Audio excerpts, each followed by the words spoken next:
Now let's take a look at this again and let's go ahead and get started. I am Dr. Annette Feravich and I am here with Healthy Mind, Body, Spirit.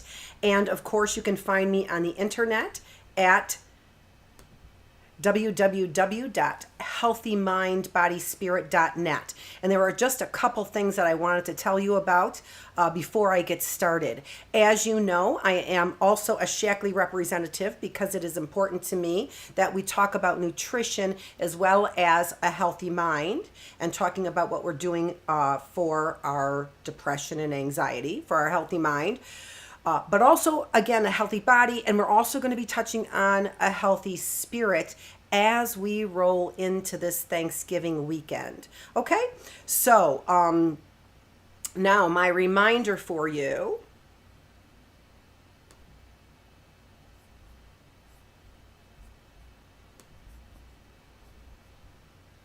is to take a look at my website, right? www.healthymindbodyspirit, and go and click on Shop Shaklee. If you don't know, we are independent distributors. And so as an independent distributor, if you decide to buy Shaklee, you'll want to buy it from me as opposed to going online and looking at the US Shaklee site. We each, as independent distributors, you buy from us personally. So if you go there to that Shop Shaklee, what you will see is a lot of information on research behind the nutrition for Shaklee, but also just to let you quickly know, there's a 15% off discount on specific products that they have right now. So some immunity products, all different kinds of products, so that you can try many of the different the different lines that they have. And one of the biggest advantages, not only do I believe in Shaklee products because they are research and scientific based, but I also believe in Shaklee products because of the convenience for them. In this time where you're not sure about products and you are wondering about the availability of many products, especially if they're coming from other countries, and whether or not they are following U.S. regulations as far as lead or even things like arsenic. You can get Shaklee products. You can always know that they will never put anything into your body that will harm a single cell. That is part of their motto. But also, besides that, you'll get the convenience of having it delivered to your door. And you also help people who are independent distributors. And very often, these are second income people and sometimes even single moms. So you're helping them out as well. Okay, let's go ahead and get started, though, with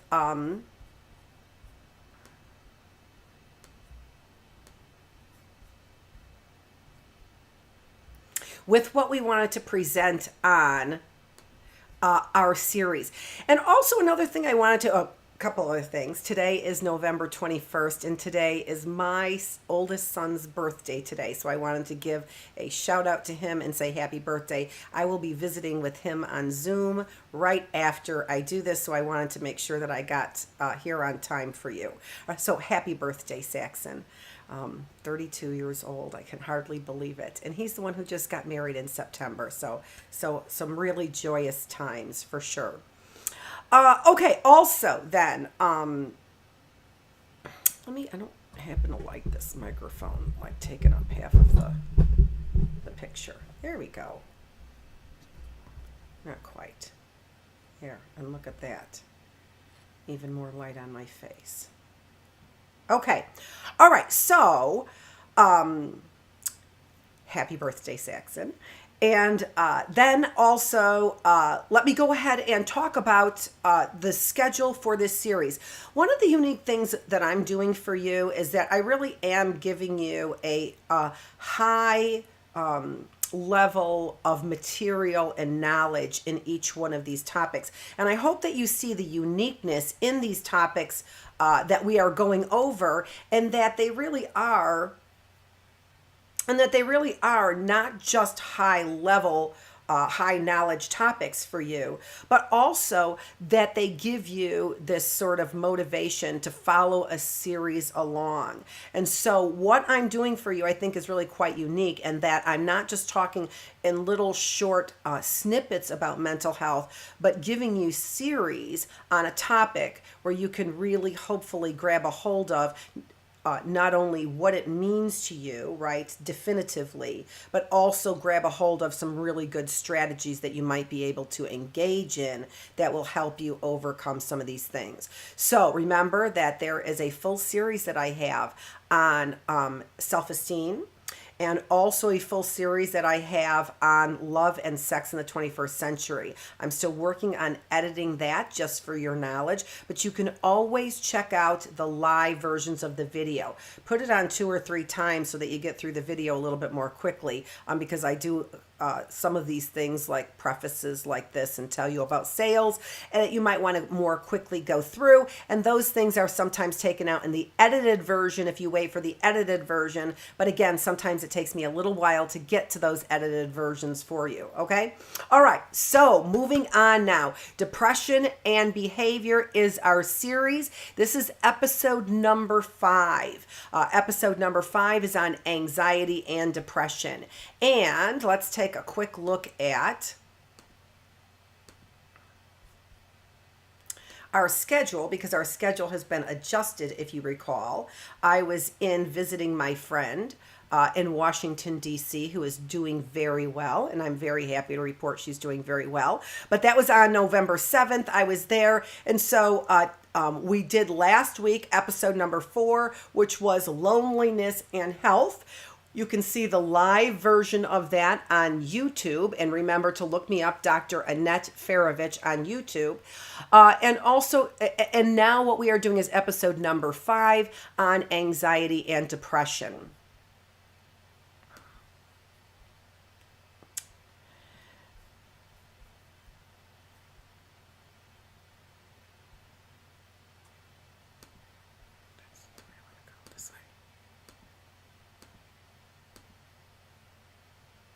Okay,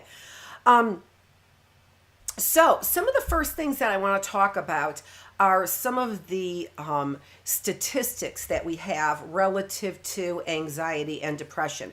Why are we talking about anxiety when we're talking about depression? This is one of the key things, and one of the most important things that I hope that you gain from this presentation. And that is this: anxiety is a precursor to depression. And if we understand that, then we can understand that we can target anxiety before anxiety becomes something like major depressive order, or chronic feelings of depression. One of the statistics I've mentioned to you in the past is that individuals, the biggest predictor for individuals who are experiencing depression a second time is not that they've had a traumatic event, or not that they've had a financial crisis, or not that they are ruminating more, but just simply the fact that they have had depression before. And so what that means is what we are doing to help individuals alleviate their depression isn't working. That's what we're saying. It's not working. So that's why I am doing this series. I'm doing this series to give you a better idea of what is actually working for individuals. And what really works is when we emphasize and we focus on our behaviors. Because what behaviors do is behaviors change the chemistry in our brain. And so that's what I want to talk to you a little bit more about today when we're talking about anxiety. Okay, now, again, so if anxiety is the precursor to depression, then what we want to try and do, obviously, is we want to try and target anxiety. If we target anxiety and decrease our levels of anxiety, anxiety does not turn into depression. And we're going to talk about that cycle, that anxiety, how anxiety turns into depression. Okay.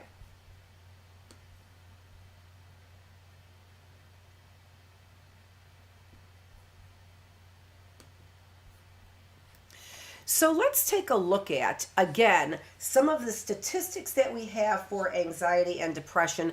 And then what we're going to do is take a look at definitively what do we mean when we're talking about anxiety.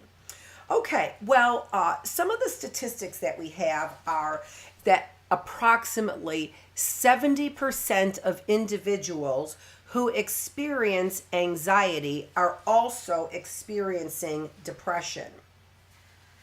Anxieties are the most common mental illness in the United States, affecting 40 million adults in the United States ages 18 and older. The problem is that now we see that individuals who are experiencing anxiety and depression, those individuals are most likely to be coming from the age group of approximately 14 to 24 years of age, the Gen Z generation. And so, even though we've got statistics on how anxiety is affecting individuals who are 18 years and older, we see that it is also affecting younger generations in great measures as well. We know that anxiety disorders are highly treatable, although I don't necessarily agree with the kinds of treatments that they use.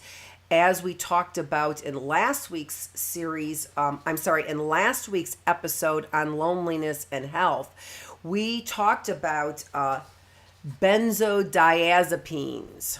And benzodiazepines are given for anxiety disorders, and they are also highly addictive.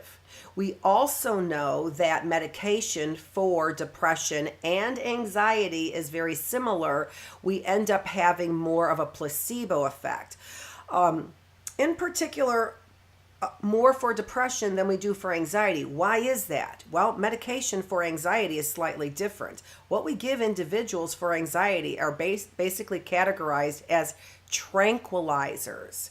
And so what they end up doing then is anesthetizing your emotions is what it does. And when it does that, then as we talked about last week, we no longer distinguish other individuals' emotions, and what that does is it ends up lowering helping behaviors. When we lower helping behaviors, we are not engaging in one of our greatest needs, and that is to belong with one another, to have relationships with other people. And that is what helps us diminish anxiety. And so what we want to be careful of is we want to be careful of choosing the right kinds of strategies that will help work with our bodies and our mind, our entire bodies, right, in healthier ways, right? Remember that the pharmaceutical industries are there in order to develop medicines which are synthetic and chemical changes that occur in your body, and they don't necessarily work in tandem with your body. All right, so that's what we're trying to do. Even when we're taking a look at things like anxiety and depression, where we think that we have a lack of control, and that really is the essence to anxiety. Okay, so let's get a little bit more organized now in this approach. I gave you a few statistics about anxiety. Let's go back and take a look at this definition for anxiety as well. And then we're going to compare it to other mental disorders to give us a clearer picture on how anxiety is different than other things like, for example, panic disorders, or even things like worry and fear. Okay?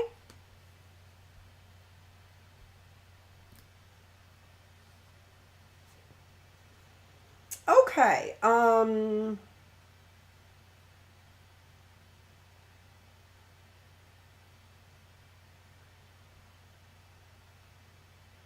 I'm just looking at some of these other things that I want to bring up here, and if there's anything else that I want to make sure that I'm covering. And I don't think so. I think that we are good to go. So when we are taking a look at anxiety, we can see that anxiety is different from, example, fear. Anxiety does not need to have an external stimulus. So we can feel it basically for no reason at all. Fear, on the other hand, has an immediate external threat. And worry, for example, is a form of anxiety. Okay? All right. So maybe that helps us define it a little bit. Basically, anxiety is due to a perception of threat. And this is very important to understand. We're going to take a look at this as a strategy. So no longer perceiving something as threatening. And a lot of times we have control over that. When we see something as threatening, we see it as being uncontrollable. It is a defining factor of something that's threatening. And so what we want to try and do is we want to try and gauge how can we take better control of things in our lives. All right? As we move on, another part of the definition when we're defining what is anxiety, it involves emotional and cognitive as well as somatic and behavioral responses. What do we mean by that? Well, somatic responses are bodily responses. So these are increased heart rate, increased blood pressure, those kinds of things. We also feel increased emotions that are related to anxiety. And so those emotions might begin to take control over our thinking. And so when we have emotions that are high, so anxiety, and then we have worry, and then sometimes even feelings of panic, for example, when those things take over, what ends up happening is they affect our ability to think about things. They affect our cognitions. So emotions are high, cognitions are low. And so this is how we see that changes in our body, increased blood pressure, increased sweating, increased heart rate, changes our perception of what is going on, right? So cognitively, we begin to think, yeah, we better be worried. There's something for us to worry about. And so it's our emotions. And this is actually debatable, right? We feel certain emotions, but they are due to physiological changes in our bodies. And those physiological changes in our bodies are due to what we're perceiving in the environment and then how they affect us cognitively as well. Okay? All right, let's keep going and take a few more looks at this. What these changes do then leads to discomfort and excessive worry. And remember, what we were saying about worry is that it's a form of anxiety. Let's just take a quick look at that. It's a form of anxiety. It leads to apprehension. And what apprehension is it is an avoidance strategy. When we are worried, it leads to us stopping and not taking action. And because we need to then reevaluate, why are we stopping, right? Why are we not taking action? Because we are reevaluating. And what this does is it leads to rumination. And we talked about rumination in several of our episodes, including last week's episode on loneliness. And so rumination begins to create, again, habitual pathways in our thinking so that we automatically begin to think certain thoughts when there are cues in the environment. And as those connections branch out in our brains. We need fewer and fewer cues in our environment to instigate those pathways activating. We need fewer and fewer cues in our environment to instigate worry, rumination, and anxiety. All right? So, once again, let's think about how our brain works in all of this so we're not creating these familiar pathways of rumination, of worrisome thought that creates anxiety and later on leads to depression.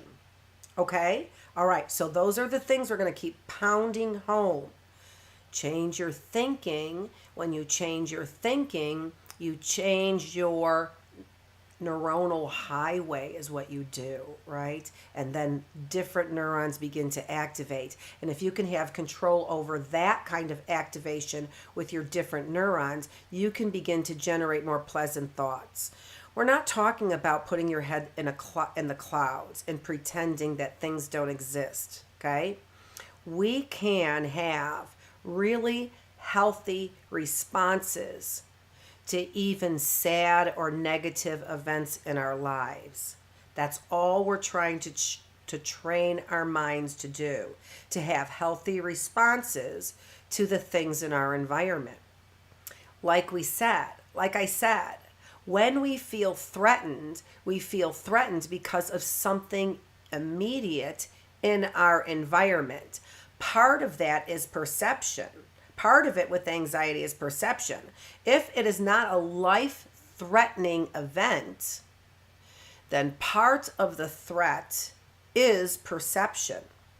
So that's what we want to work on, changing the perception, which changes our neuronal highways. And those are the things we actually do have control over. All right, let's keep going.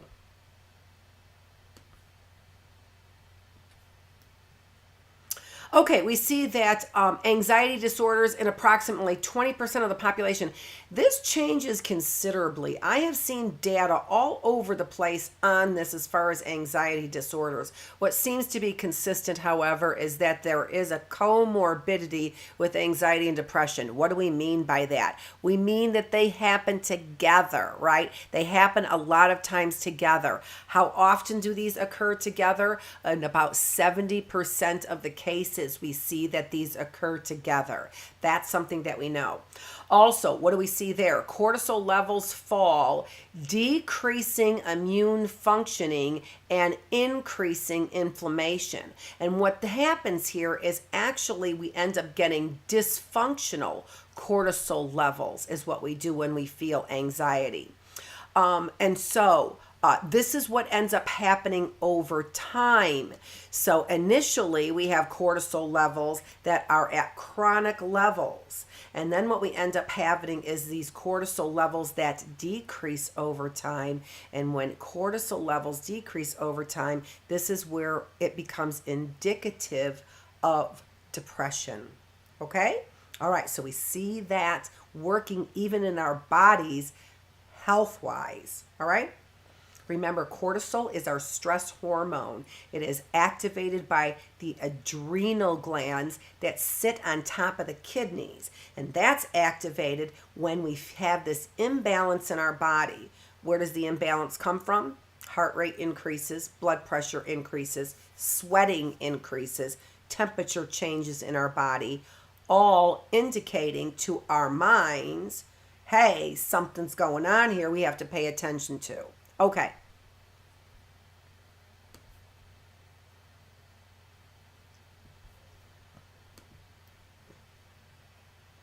Now, what we did was we took a look at differences between anxiety and fear and worry, and we can see how these things can activate anxiety, fear, and worry. Now we're going to go into a little bit more definitive explanation of what general anxiety disorder is. And so this is something that is, I'm not feeling necessarily anxious, but it is, or I am feeling anxious, but it's not just that I'm feeling anxious, but it's actually been diagnosed as well. Okay, we find that about 33% of individuals are non worriers. We find about 50% of individuals are moderate worriers. That means to about 10 to 50% of the day is spent worrying. How much time do you spend worrying? 17% of individuals are chronic worriers. That means that they worry more than 8 hours a day.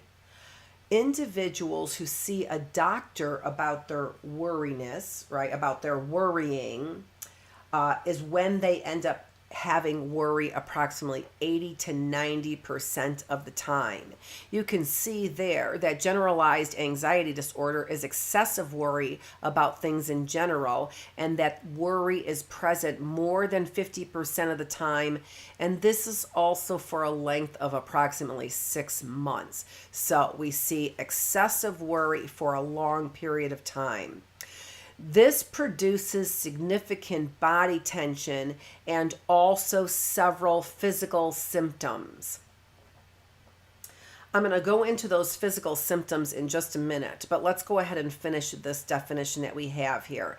It is similar to panic, but panic disorders are not quite so prolonged.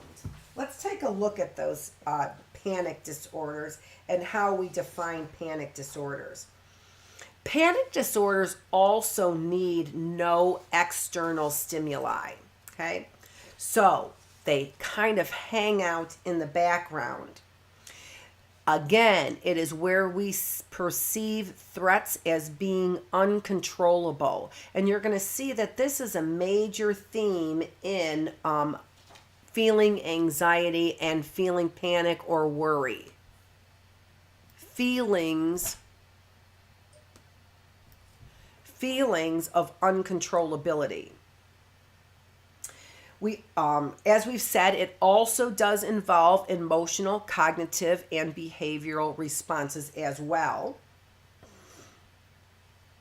and also disrupts cortisol levels as well.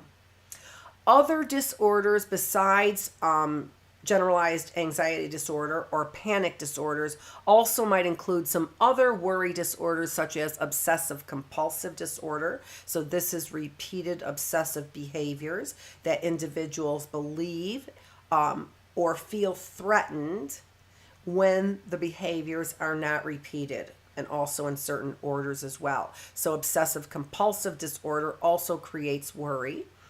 Also, individuals who experience post-traumatic stress disorder. Those individuals also experience excessive rumination and also excessive experience of anxiety as well. And worry and panic as well. There are some really interesting new strategies that individuals are using that are not pharmaceutical oriented for PTSD. It's not that individuals don't necessarily, in particular, when they've experienced a traumatic event where pharmaceuticals are not necessarily helpful. They can be very helpful for individuals, especially individuals who are experiencing extreme amounts of anxiety, in order to get them to be able to relax and not experience that extreme tension. And also that extreme tension that individuals have also wears extremely is extremely hard on their bodies. So not only on their minds, but also on their bodies. So getting that under control when individuals are experiencing extreme anxiety is necessary. And that is when you really want to consider whether or not pharmaceuticals are appropriate. Remember that most of these benzodiazepines are addictive. And so you really want to be careful, and you really want to understand your kind of addictive behaviors as well. Also social anxiety disorder is also related to anxiety or general anxiety disorder. This has more to do with what we call evaluation apprehension. But once again, individuals tend to then, when they feel anxiety or worry, they tend to avoid these kinds of situations. And that is something that is counterproductive when you're trying to reduce things or avoid things like depression, right? So once again, we want to be able to figure out strategies that help us overcome our feelings of anxiety. All right.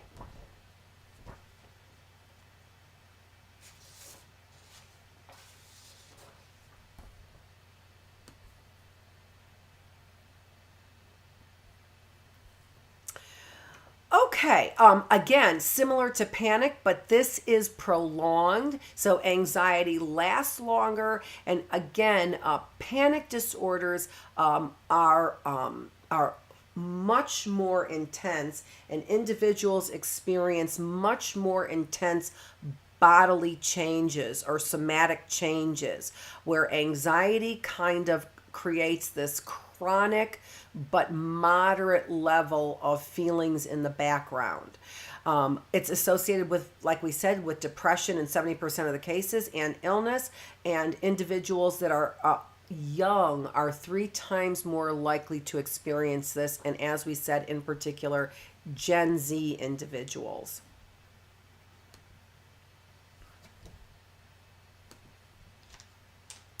Okay, so this is a PowerPoint slide that shows us some of the symptoms that individuals have when they experience anxiety.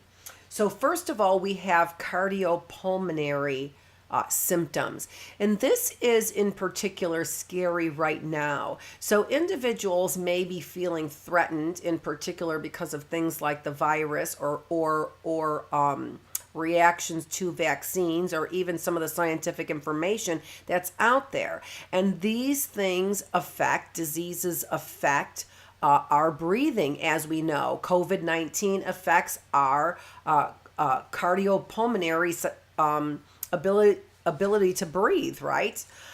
And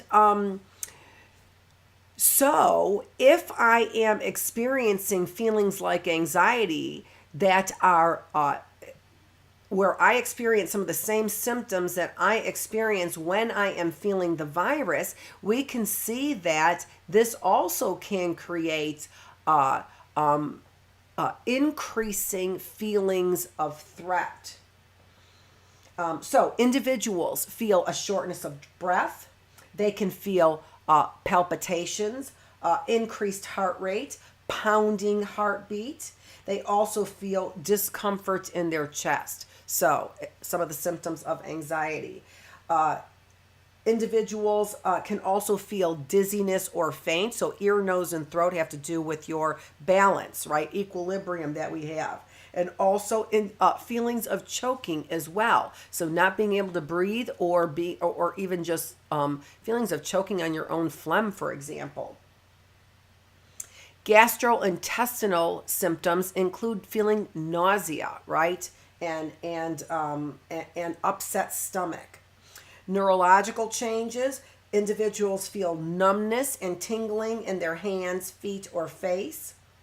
They also have, as we've said, dysregulated adrenal glands, which create chronic inflammation in the individual. So sometimes the adrenal glands go off the chart when individuals are feeling panic. But again, we don't produce cortisol when we are feeling depressed. And cortisol actually helps get our body motivated. And so that's one of the changes in our bodies. Cortisol levels decrease to very low levels, and that's one of the reasons why our bodies don't feel very motivated. We also see changes in our autonomic nervous system. This is changes in our automatic responses internally, like increases in sweating, chills, hot flashes, trembling, and shaking as well. Now, one of the things I haven't talked to you about that is important for us to understand relative to experiencing different health outcomes is understanding this metabolic syndrome. What is metabolic syndrome? And metabolic syndrome is where individuals physically we can see how individuals or what individuals are experiencing metabolic syndrome because they end up having that apple figure that we see there in this picture.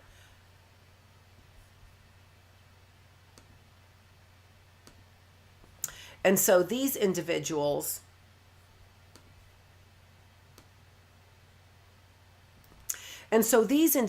are carrying their weight in their belly. All right. And so that's how you can distinguish individuals who are experiencing metabolic syndrome. And this leads to heart disease and cardiac arrest often when individuals are experiencing a number of these symptoms. So 3 or more of these symptoms that you see listed here contribute to metabolic syndrome. And then also they call that this synergistic effect. So where we, or in other terms, we also call it comorbidity, where we see activated are many symptoms that then contribute to this metabolic syndrome. So what are those symptoms that individuals have that predict this kind of heart disease? Central obesity, like I said, so that apple kind of figure where individuals are holding their weight in their stomach. What this is doing is it's keeping resources close to our organs where our body has been told are going to need those resources over and over again. Okay.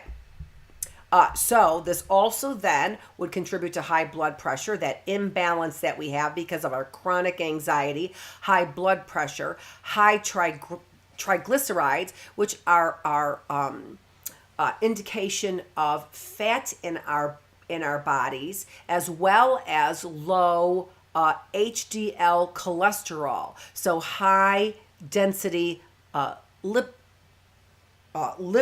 or liposomes, which are basically fat, is what we're looking at. So high density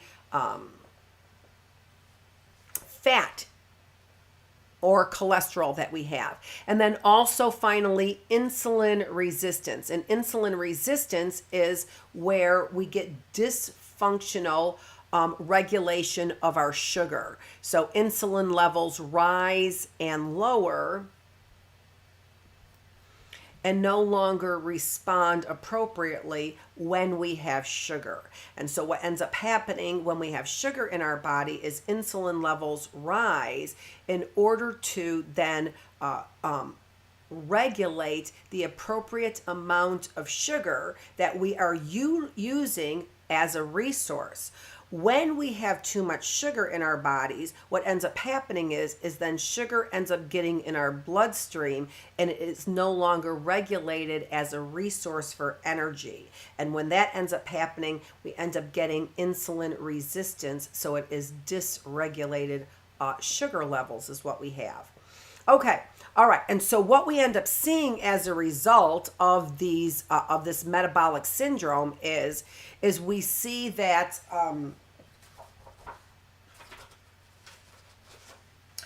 first of all, we see catecholamines, which are epinephrine and norepinephrine. This is what increases our heart rate and also begins to store things like fat and sugars in our bodies.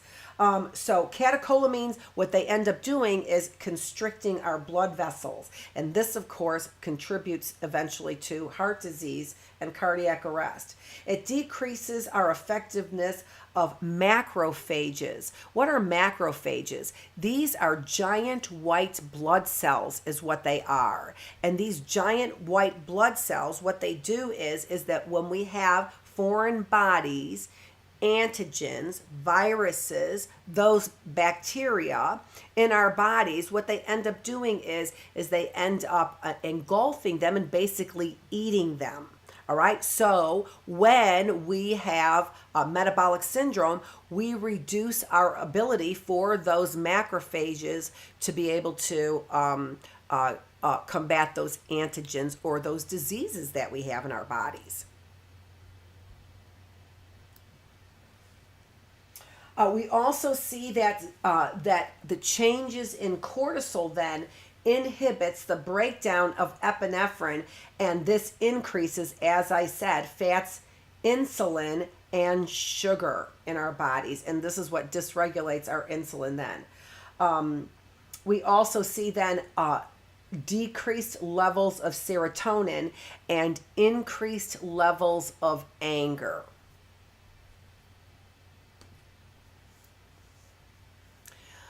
All right, so what I wanted to talk to you about right now is looking at some strategies for what we are able to do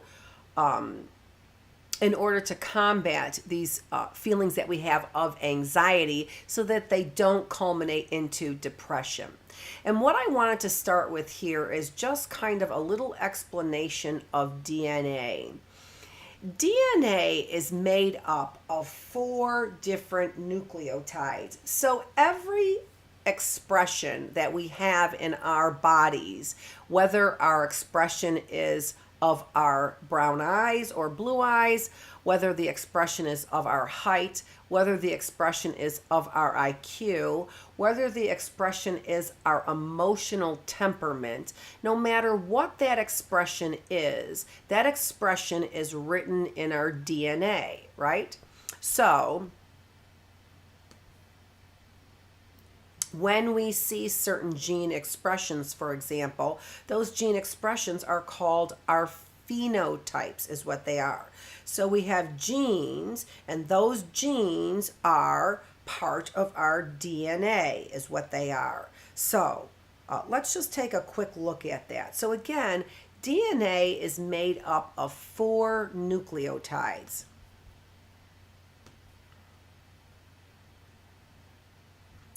So DNA is located in the nucleus of every cell. And the DNA is made up of, or makes up, our DNA makes up our chromosomes.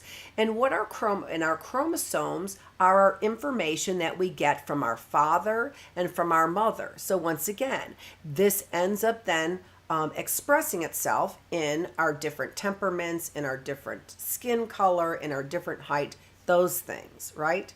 So we get some of those characteristics from our father and some of those from our mother. However, what we found out about DNA is that DNA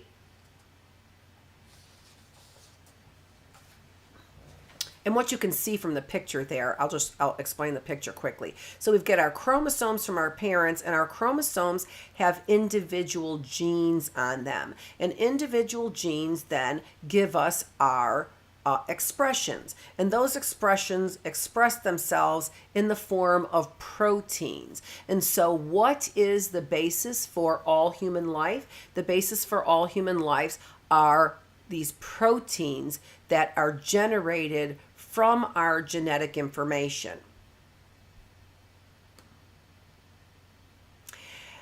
But what's interesting about this, so we can see here then that these are our chromosomes, one from our father and one from our mother, and what they do is they end up coding for what we call a phenotype. So we've got the genotype here that codes for our expression of those genes, right? We don't look like these. We don't look like these letter combinations. We look like this.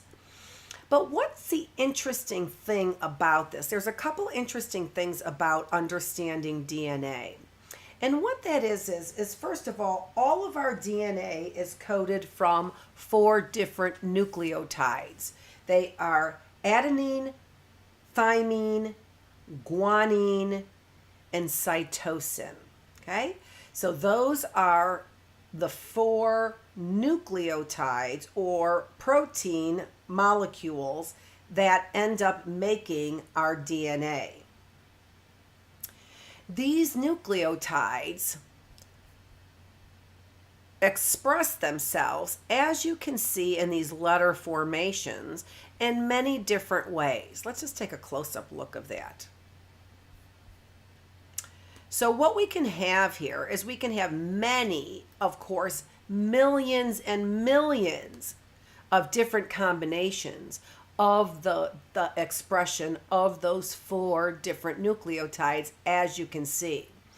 Now, some of these are highlighted here, and some of them are in darker, bolder print, and some of them are really grayed out completely. What this is indicating, it's just kind of a characterization of what this is indicating.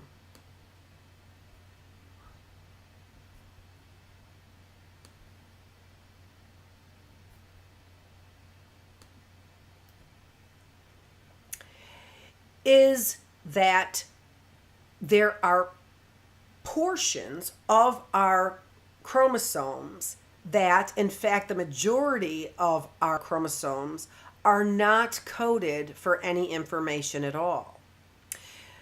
And so these are non-coded genes. So there are coded genes, and those coded genes are coded for certain expressions of our personality or of our physical being. But only approximately 2% of your chromosomes are coded for those expressions, and approximately 98% of your 20 to 25,000 genes are not coded for any expression. And this is valuable to know. So what are they used for? Well, what they're used for is they are turned on and off depending on what is going on in our environment. And so you may have some genetic code that expresses your talent in music, but if you've never been exposed to music, for example, those genes wouldn't get turned on. And if those genes don't get turned on, then you actually never utilize that actual expression of your genetic code. So it's not expressed. This is important in order for you to know that what you therefore want to turn on relative to your genes are those things that are healthy. The way that I like to see DNA is it's not just actually a bunch of letters. It's actually a bunch of words. And it's actually not just about a bunch of words, but it's actually a narrative. And it's a narrative that you write and that I write. I write the code for my DNA. I write the code for my eventual DNA. Why? Because only approximately 2% is hard, and even some of them say 1% is already coded. The rest of it is all up to me to code. So I write my story. I change the letters of those words, and those words change my story.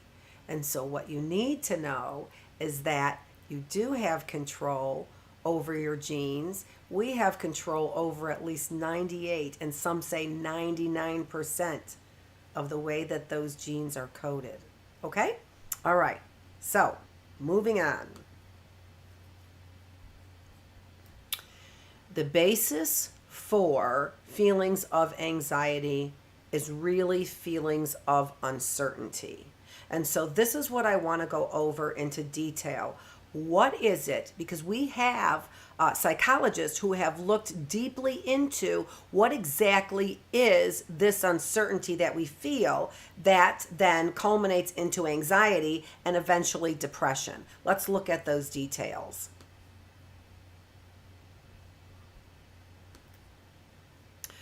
Okay, so the very first question that we want to ask ourselves when we want to think about the control that we have in our lives is do we feel that we have personal control? And in what areas do we feel that we have personal control? And so there's a couple things that you want to consider when you're considering whether or not you have personal control over your life. That's a pretty big question, isn't it? And likely most of you are saying, yes, sometimes I have control and sometimes I don't have control. Okay, so we want to break this down then, right? We want to dissect this a little bit to have a better understanding of where we think we can change our feelings of control so that we don't experience so much anxiety, right? So, the very first thing I want you to think about when you're thinking about personal control is whether or not you have personal control over whatever the event is, okay? We probably want to start by breaking things down, not using generalities. Do you feel that you have personal control? If you're experiencing anxiety, the answer to that likely is no, I don't feel I have personal control. And then you go off ruminating about and listing all the things you don't feel you have personal control over. If you only knew, right? If you only knew, and then you begin listing them. Let's start with breaking down personal control into, did it happen because of me, or did it happen because of something outside of my control? That's the first thing that you want to examine, okay? So let's say that we are, for example,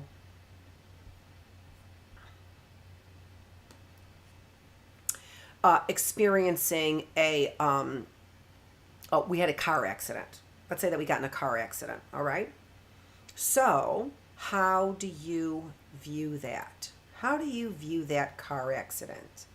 And the thing that you want to kind of think about is you want to think about, I'm going to pull up this slide here.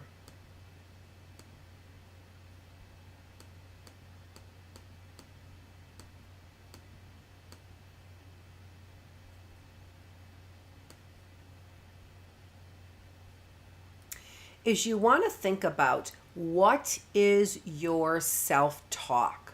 So right now, and this is a strategy. So what is your self-talk for when a good event happens or when a bad event happens? What is your self-talk? And like we said, okay, so the example here is you got in a car accident. What is your self-talk? Do you say things like, I'm so stupid, I can't believe, my dad's going to be so mad at me, right? If I had only watched where I was going, if I had only not gotten out of bed this morning, if I had only not wanted to go and get that, Twinkie from Meyer or whatever, I wouldn't be in this predicament. Many of those perspectives are really helpless perspectives, right? They're helpless perspectives because the act is already done. So think about that, okay? Think about your self-talk. And when you are taking a look at a personal perspective,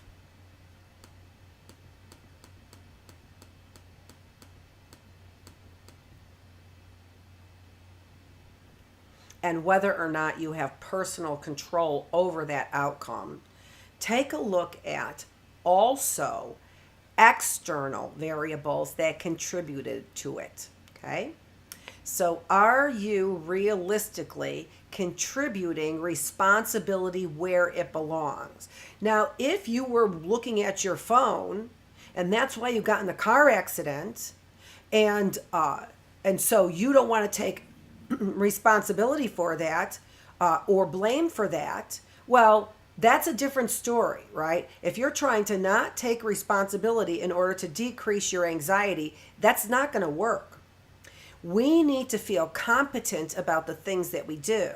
And if we are not taking responsibility for some of the things that we do, then we are not going to feel competent, and that is going to increase anxiety. So, we do need to take responsibility for those things that we are responsible for. If we were looking at our phone and got in a car accident, we need to take responsibility for that, right? Now, that can manifest itself in many ways, right? But if you're avoiding responsibility, you're going to feel anxiety for those things. But take appropriate responsibility. If there were other things like icy road conditions, right? If you did have to get on the road, right, you can't blame the fact that you shouldn't have ever gotten out of bed that morning, right? You have to be on the road. So those aren't healthy things to think about. You need to think about what did you have personal control over and what things were out of your control. And that's a healthy way to view personal control. Okay, other things that we want to consider.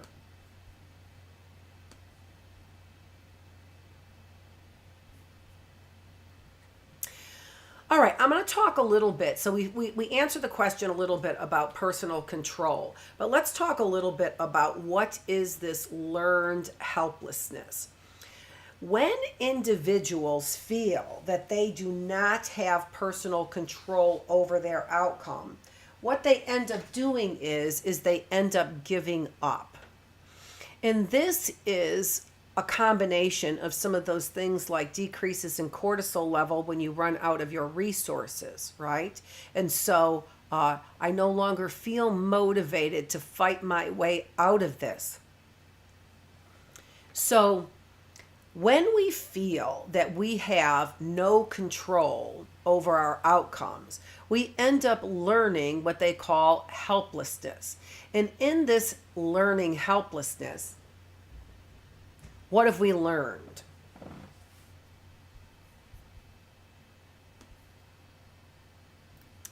We've learned that no matter how hard we try, our efforts are futile. Okay, all right. Now, there are many circumstances that can get individuals to believe that their efforts are futile. What we've done is several experiments on all kinds of animals where we've put them as scientists in a predicament that they couldn't get out of. And what did those animals do? They ended up giving up and not trying in other circumstances where they actually would be successful.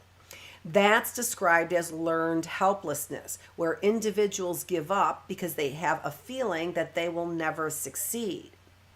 So when you say things like, it's my fault, and for these negative outcomes, it's my fault for these negative outcomes, what you do is you are programming your mind to believe that there's nothing you can do. And this is also contributing to feelings of uncertainty. If people believe that there's nothing that they can do to get out of their predicament, like I said, they end up not trying any longer. And when individuals stop trying any longer, they no longer have the energy in their bodies to try.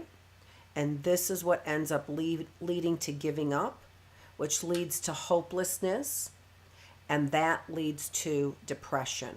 That's why there is a linear relationship between anxiety and depression, because we feel anxious that we cannot control our outcomes, so we become helpless, we give up, and that turns to depression.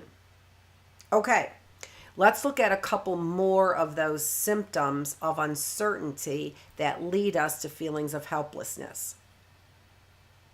So the first one is, do you have personal control? The next one is, how often do you have personal control? So now we're going to dissect this just a little bit more, like I said, and take a look at, are there times where you feel you do have personal control? And can you reflect on those instances to try and give you feelings of competence? So one of the things that we have when we feel anxiety is this overwhelming feeling of things being out of our control. So what we want to do then is begin to cognitively regain our composure, basically. Cognitively be able to take a look at what things we really do have control at. Because this is actually just a strategy or a mechanism by which we can lower our emotions. I want to introduce a term to you, which is called metacognition. And metacognition is an understanding of how we think about things. So when you begin to learn what creates anxiety by dissecting this overwhelming feeling that you have, right? What you begin to do is create functionality or regulation, appropriate regulation between your thoughts and your feelings. So you begin to dissect what ends up happening in doing that, dissect where you feel control and where you don't feel control. When you begin to dissect those things, you raise the level of cognition. When you raise the level of cognition, you automatically lower the feelings of emotion. And those things are associated with those physiological changes like heart rate and blood pressure. So if you raise your cognition, you can lower your emotions, and in particular, those threatening emotions. So you may still feel this heart rate increase, but what's not happening is you're not constricting your blood vessels because of the threatening feeling. We know that constricts your blood vessels, right? So what we want to do is we want to think about other options, opportunities. Those begin to raise the level of cognition, lower the level of our emotions, and that helps us regulate all of those things in a healthier way. Okay? All right, so here is, again, the question: how often do you have personal control? And it goes along with the next question, which is, in what areas of your life do you have personal control? And so these are concepts such as, is my uncertainty stable? Does it happen all the time, or does it only happen sometimes? We want to grasp onto and start concentrating on when it doesn't occur. And also in what situations then as well, okay? So we're taking a look at how long does this insecurity last? Because we just saw for general anxiety disorder, these insecurities last for 6 months or longer. So how long are these insecurities lasting for, okay? And then in what areas of your life? Does it occur in social situations? Does it occur in academic situations? Does it occur in business meetings? Does it occur when you are with family? Does it occur when you're by yourself? What are these predecessors? Does this anxiety occur in many areas of your life? What you want to begin to do is define where the anxiety occurs. And this might help even if you are writing it down. What are the predecessors? This is different. This is a different strategy than ruminating. Okay? Ruminating is negative thoughts. This is problem solving. And problem solving is an active approach. When we worry and we feel anxiety, what do? We back off and we avoid. What we're doing is we are trying to engage here in an active approach. When we are active, when we are actively problem solving, we can't feel helpless. We don't feel helpless. Now, we still might feel times helpless, right? We might feel that as we're problem solving, we're not getting very many places. We might feel that, right? But the act of approaching your problems and problem solving is an act of non-helplessness, right? It's engaging in helpful behaviors.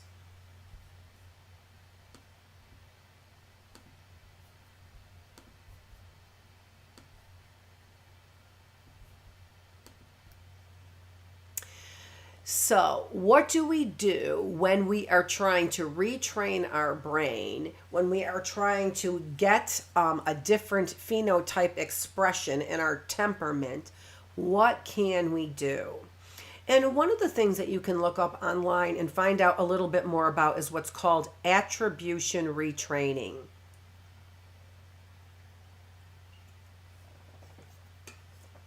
And attribution retraining has to do with targeting those areas of your thinking that we were just talking about. And again, in retraining, we not only retrain our neurocircuitry, but what this does is also changes our bodies and our reaction in our bodies, which is literally turning things on and off in our DNA. Okay, all right, so in attribution retraining, what we are trying to do is get you to specifically focus on, is it due to me or is it due to something outside of me? Call that internal or external. So do an examination of what's due to you personally, and then you could make different choices. Or take a look at what is not due to you, what is due to something external to you, right? All right, so internal or external. We want you to think about how stable is that event? How stable is that sort of bad luck that you've had, right? Is it for this instant, or like you did not do well on a quiz, all right?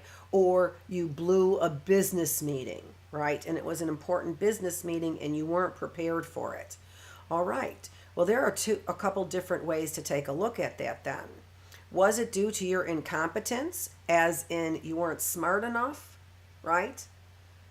You may not have been prepared, but is your self-talk, you're stupid for not being prepared, or is your self-talk, I'll prepare myself better the next time? And that's attribution retraining, getting you to really think cognitively about what is your responsibility, and then therefore that is a cue for the antidote the next time, right? So you don't suffer this the next time, you have the antidote. Okay? All right, so attribution retraining. All right, so internal versus external. Is it due to me or something outside of me? How stable is it? Is it stable or unstable? And then the last question is, how often and in what circumstances does this continue to occur? Does this occur in business meetings, as well as with my spouse, as well as with my children, as well as when I'm driving, as well as when I'm visiting or entertaining, right? Or at a concert or with my doctor? It happens all the time in all circumstances. Likely, you are successful in circumstances, right? There are likely many circumstances where you are quite successful. And so that's what you want to begin to dissect, right? When it's due to me, when it's not, how stable is it? This event going to be, this bad circumstance, how stable is it? A lot of times we think it's more stable than what it actually is. That's duration effect. We believe that the duration of this bad luck is going to happen is going to be longer than what it actually is. So give yourself some positive feedback, some positive self-talk. Okay.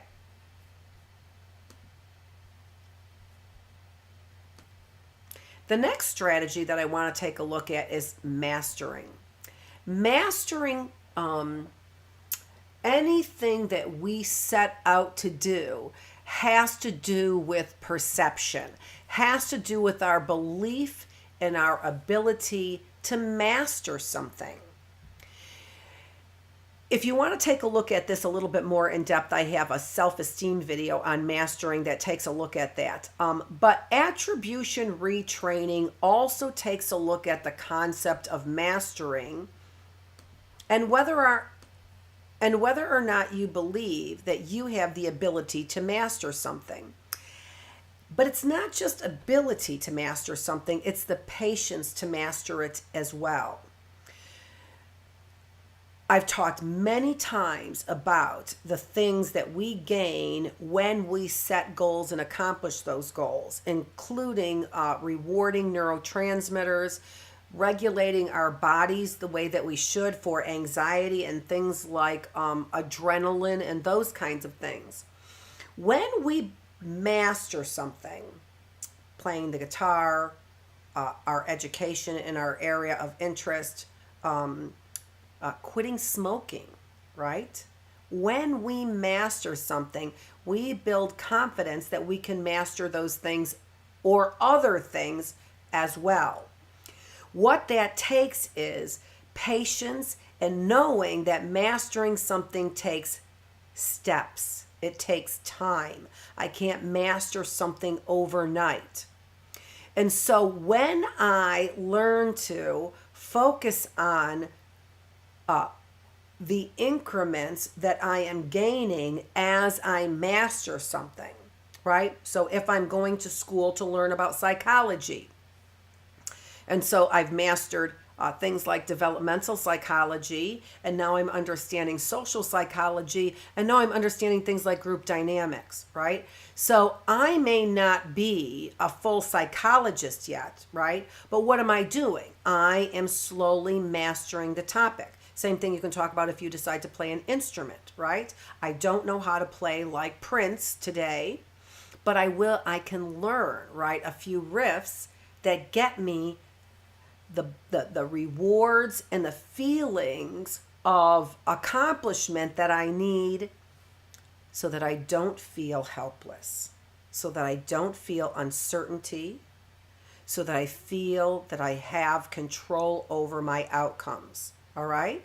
So, part of attribution retraining is the confidence of knowing that I can gain a skill over time. I don't have to have it overnight, or I don't have to be born with it in order to master it. So that is mastering attribution retraining.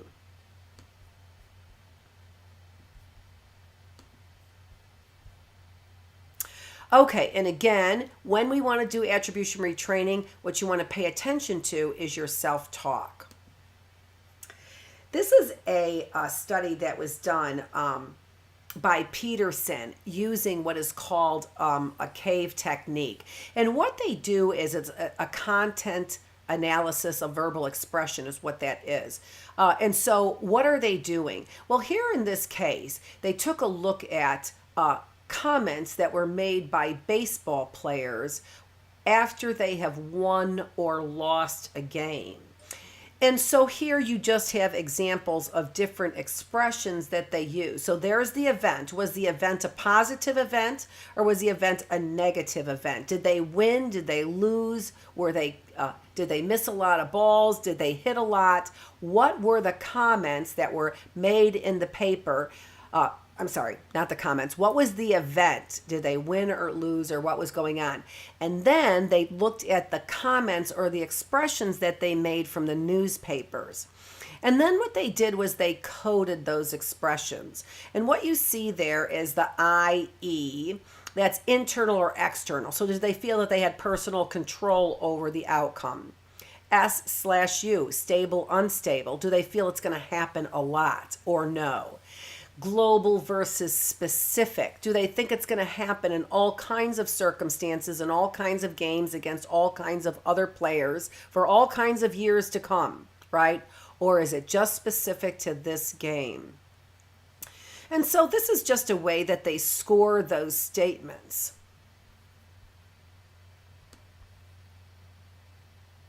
But by doing this research, and looking at these expressions from the 1930s, for example, or 1940s in their newspaper clippings when they won or lost a game, what they were able to do is follow these individuals and find out whether or not they died,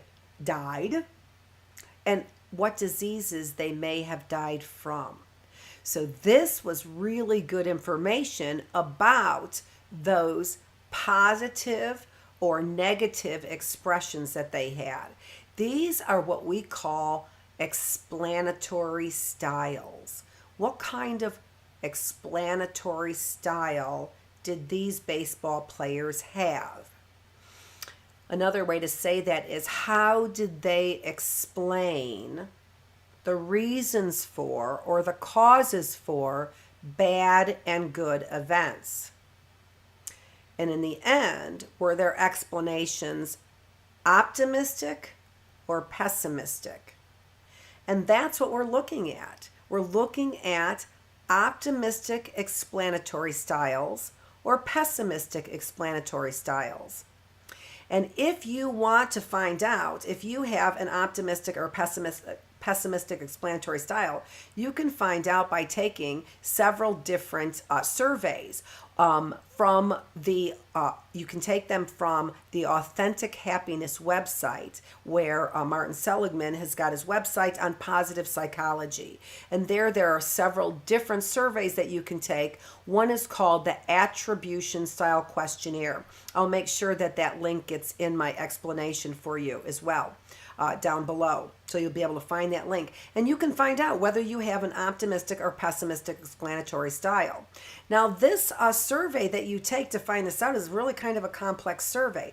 But you'll also find out things like your hope index, as well as levels of self-esteem, and how you use your self-esteem to motivate you to take responsibility for things or not take responsibility for things, and that also contributes to your anxiety. So lots of really good information. So, do you consider yourself an optimist? Do you consider yourself a pessimist? Those are the things that you need to pay attention to when we are taking a look at your self-talk. What is your self-talk? All right? That tells me how optimistic you feel your future is, or how pessimistic you feel your future is, or even not just your future, but just your success on that event, right? That tells me how optimistic or pessimistic you feel about it. And what that tells me then is how willing you are to give up later on. Okay.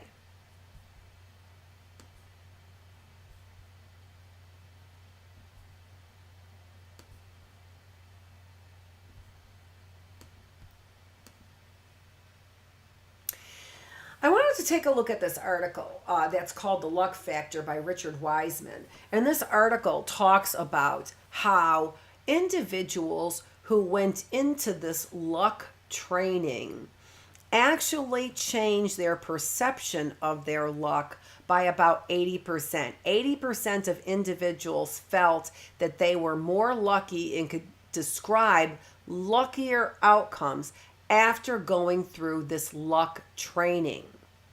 And so what Wiseman found was that lucky people, did they actually have better luck? And was this luck due to things like superstition or to lucky charms? Right, having like a rabbit's foot, for example, which we know actually has no bearing on our outcome of luck. But what did was perceptions of whether or not people were lucky. So again, perception has a lot to do with this, and that's what you want to try and regulate, is your perception of what is threatening and what isn't threatening. Whether or not you have positive outcomes or whether or not you tend to have negative outcomes. And how can you specifically train yourself to look for luckier outcomes? So these are the highlights from that article. What Wiseman said was that lucky people create their own good fortune.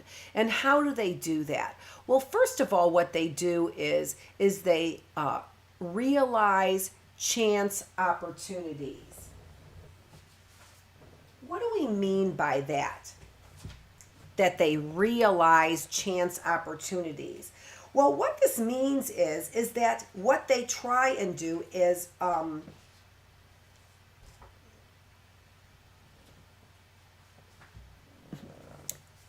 they pay attention more, is what that means. These individuals have a tendency to pay attention more to what is going on around them. Wiseman did a study where he had photographs, and he wanted individuals to count the photographs in a newspaper section, a section of a newspaper. Well, on average, individuals who believed that they were unlucky, so took a measure of whether or not they believed they were lucky or unlucky, on average, they took about 2 minutes to count. And on average, those people who believed that they were lucky took only a couple seconds to count. Why the discrepancy? because after, on the second page of the newspaper, there was a message that said, "Stop counting."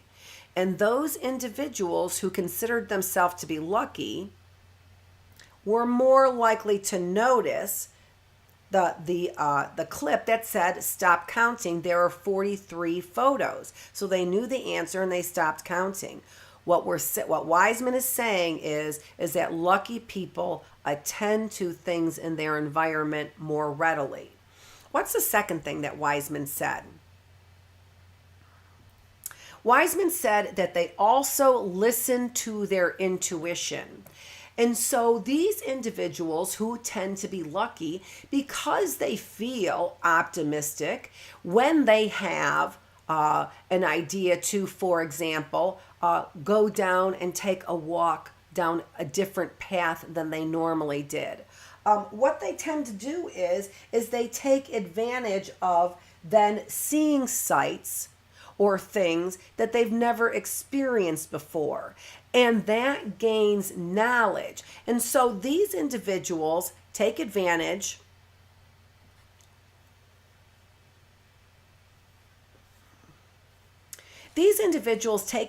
of their intuition. Sorry about that, but I had to adjust my hair. It changed so much. These individuals had to or followed their intuition to try things new, to talk to different people. And what this does then is it opens up opportunities for them. And that's why lucky people actually have greater luck. They follow their intuition to approach things as opposed to avoid things. And this then gives them greater opportunities. Number three is they create self-fulfilling prophecies. So by following their intuition, talking to other individuals, they've created better opportunities for themselves, and that is a self-fulfilling prophecy. They believe in good luck and that they have good luck, so they take the opportunity to talk to a new person because they believe that that will create something better for them. And in that opportunity, they create it themselves. That's a self-fulfilling prophecy. And then the last thing that they do is they adopt a resilient attitude. When individuals in this study by Wiseman were told a sad story about somebody who was injured, and actually, where they were injured, physically injured, individuals who were luckier looked on the bright side of that and said, well, it could have been much worse, right? It could have been much worse. One of the things we're going to talk about the Sunday after Thanksgiving is we're going to talk more about gratitude is what we're going to talk about. And that's what I want you to actually start thinking about. I debated on whether or not I was going to switch my topics and talk about gratitude to help prepare you for this Thanksgiving holiday and understand just a little bit more about that Thanksgiving holiday. And one of the things that I was thinking about and actually have to give my pastor credit for was to not think necessarily about what could have happened that didn't happen, right? And be grateful that way. But instead, actually think about the things that we do have, right? The things that we have. Not what could have happened, not ruminate about what could have been, but to actually prepare ourselves to be more grateful for the things that we have by listing the things that we have. And when we list the things that we have, we create a resilient attitude, as well as creating this kind of better intuition for good things and creating self-fulfilling prophecies as well. All right? All right, so more to talk about with gratitude, but gratitude is key in changing our luck factor, for example.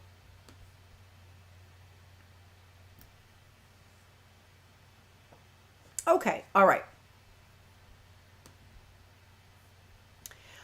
Finally, I want to wrap up with what are some solutions when feeling anxious. And this really is a summary of the things that we've been talking about. So, first of all, what we want to do is feel that we have more control so that we eliminate uncertainty. And one of the ways that we can eliminate uncertainty is by going out and getting more information, going out and challenging ourselves to be able to try new things or see the world in a different light.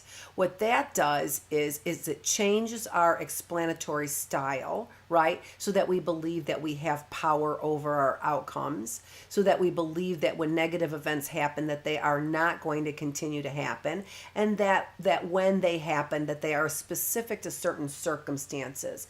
And by dissecting our bad events and taking a look at what is controllable in that event, we can help change our explanatory style. Try to enjoy challenges. And what we're saying there more specifically is take a look at things as being not threatening, but instead being a challenge so that we can change our reward and expectations regarding rewards. If I feel that something is a challenge, that encourages mastering that task as opposed to feeling threatened and pessimistic about that task. Okay.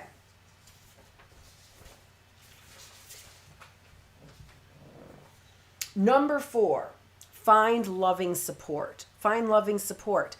Because we know that what we need are relationships, and relationships help us better be able to regulate not only our thinking but also our behaviors so that we aren't in this worrisome, avoidant kind of cycle in our with our behaviors.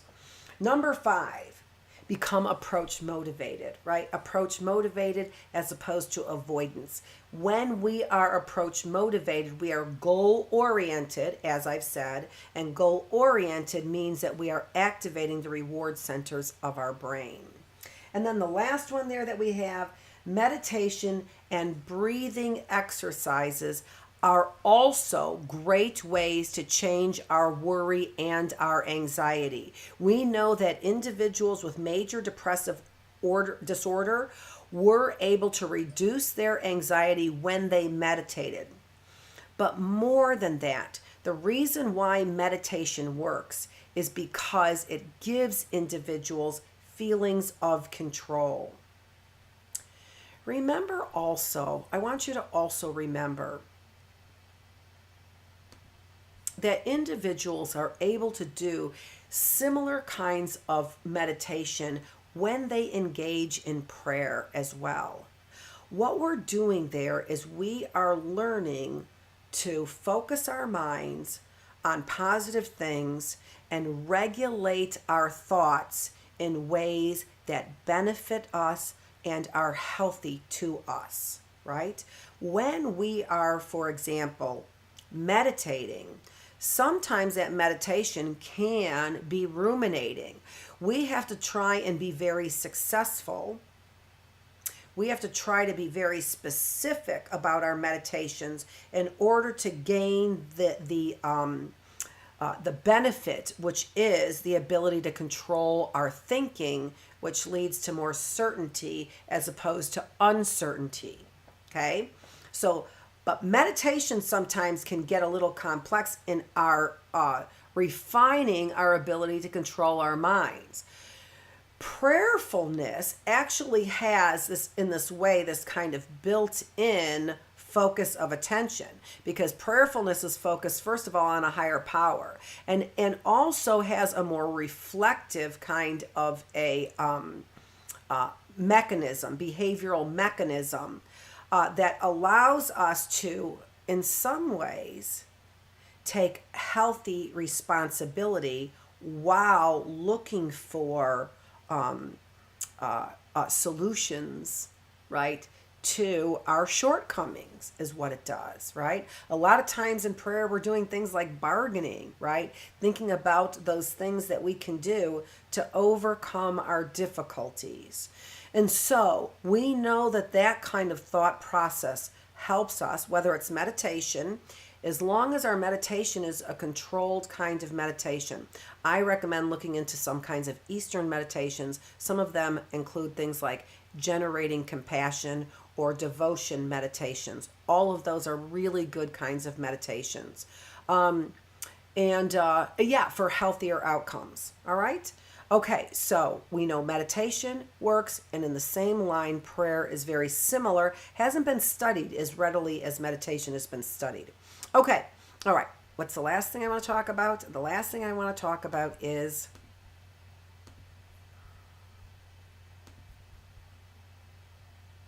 not the last thing. Hold on just a minute.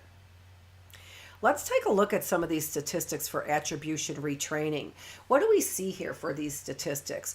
Well, individuals who went through attribution retraining in this very first bar graph demonstrates that they actually did change their explanatory styles from something that was less optimistic, more pessimistic, to something that was more optimistic.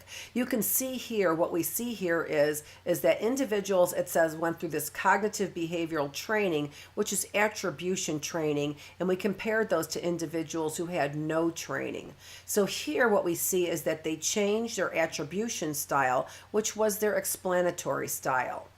We also see that they also changed their psychological strain. And so individuals who then changed their explanatory style, and these are at 4 different times. We didn't get a measure here at the 4th time for those individuals who were in cognitive behavioral training, but we can see at time 2 and time 3, psychological strain was significantly reduced.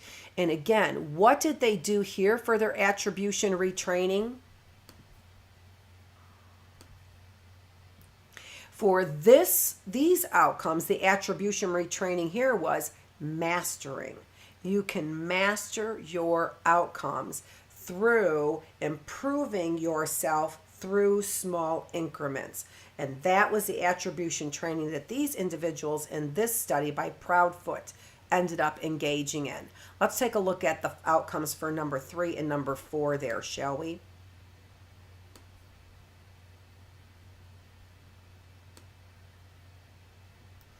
Number 3 there, we see changes in, job satisfaction, changes in job satisfaction. So individuals who ended up changing their explanatory style, believing that they can master things, had greater job satisfaction. And finally, the last one, they had changes in their self-esteem.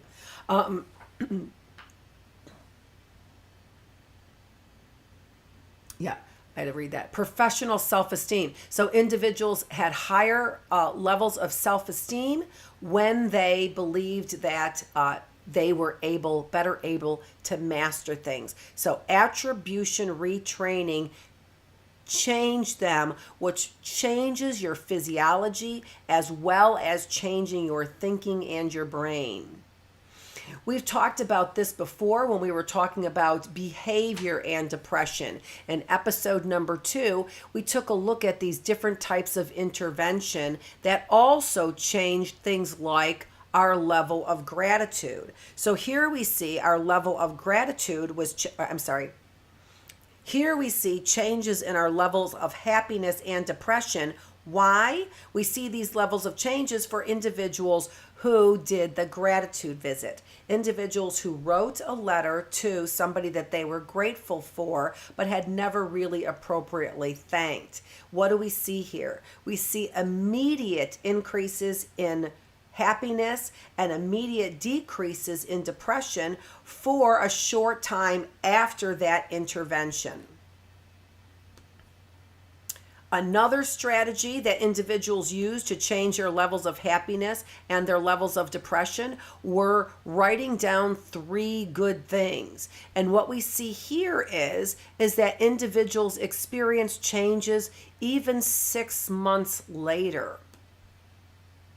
And so going into Thanksgiving, you might want to think about some of the changes that you could make in order to reduce levels of anxiety. When we increase our gratitude, what we do is we increase our feelings about certain positive outcomes. So our certainty that positive outcomes can happen. When we write down 3 good things, we are focusing on those things that happened that day and the reasons why they occurred, which refocuses our gratitude then. And when we're refocusing our gratitude, that increases for long periods of time our levels of happiness and decreases for long periods of time feelings of depression. Okay, so those give you some strategies that will help you decrease the chances that anxiety is going to eventually turn into depression for you. Next week, next Sunday at 4 o'clock, join me for our Thanksgiving special presentation on gratitude and Thanksgiving, the Sunday after Thanksgiving, and we can see how this can actually turn around our depression as well. So a greater focus on gratitude. Next Sunday, join me at 4 o'clock. And then finally, the week after that, December 5th, we're going to talk about preventing depression during the holidays. So now let's move on to what is today's question. And today's question really is something really easy. I would just like you to prepare for this week and think about those things that you are really grateful for. I think that changes, like I said, it changes not only our the way that we react to things, right? Calms our body down. It also changes the way that we think about things. So we don't tend to see tomorrow as being so threatening. So today's question is, preparing yourself for Thanksgiving, what are you thankful for? And not in a way that says, thank goodness this didn't happen, but what do you have that you're thankful for? Okay, let's make sure I don't have another slide there, and I do not. This is Dr. Annette Feravich with Healthy Mind, Body, Spirit. With Healthy Mind, Body, Spirit. Please make sure that you join me and see me every Sunday here at 4 o'clock. You can find me on YouTube.